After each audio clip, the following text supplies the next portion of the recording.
오늘은 차이리 문화에 대한 저의 생각, 그리고 저는 어떻게 이것을 처리했는지에 대해서 한번 설명을 드려보려고 해요. 일단 저는 2014년에 결혼을 했고요. 26살에 결혼을 했습니다. 그리고 일단 결론부터 말씀을 드리면 전 차이리를 하지 않았습니다.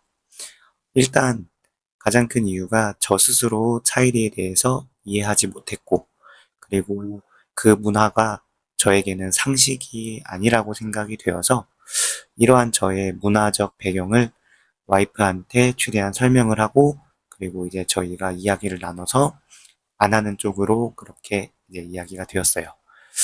사실 이게 주려면은 줄 수도 있었겠지만 제 스스로 납득을 하지 못했다는 부분이 가장 중요했던 것 같습니다.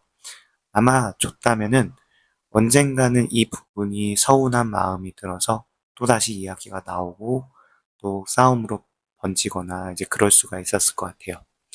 그런데 사실 뭐 아시다시피 차이리는 와이프한테 중요한 게 아니고 와이프 부모님한테 중요한 거잖아요. 제가 곰곰이 생각해보면 중국의 이런 차이리 문화가 되게 이게 한국 사람이나 다른 사람한테 굉장히 안 좋은 그런 문화로 잡혀 있는 것 같습니다. 사실상 여러 가지 나라의 그 차이리랑 비슷한 문화는 굉장히 많습니다.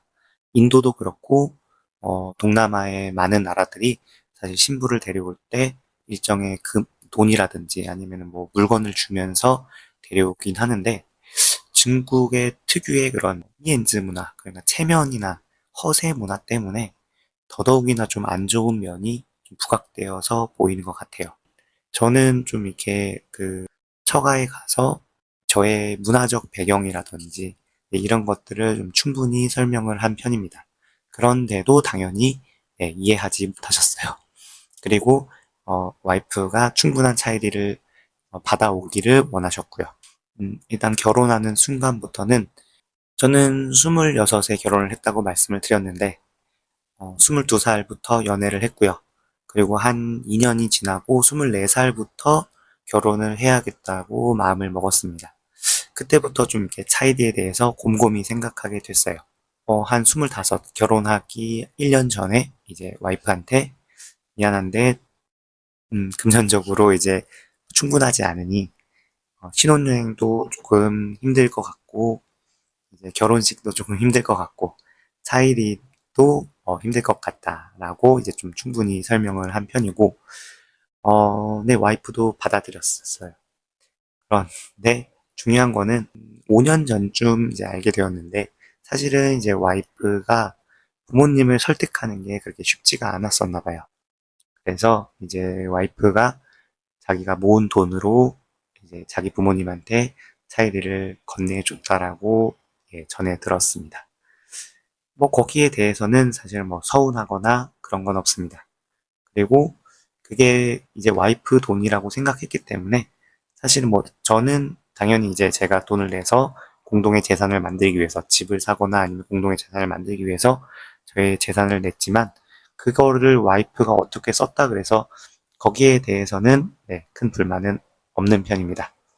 그리고 와이프가 오히려 잘했다라고 생각하고 있어요.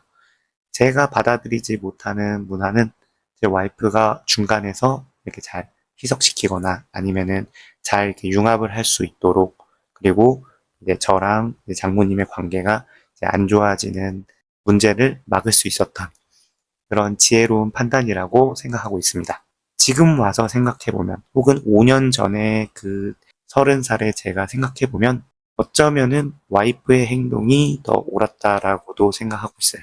결국에는 저는 중국에 살고 있으니 중국 문화에 비껴나가서 살아가는 건 아예 불가능하겠죠.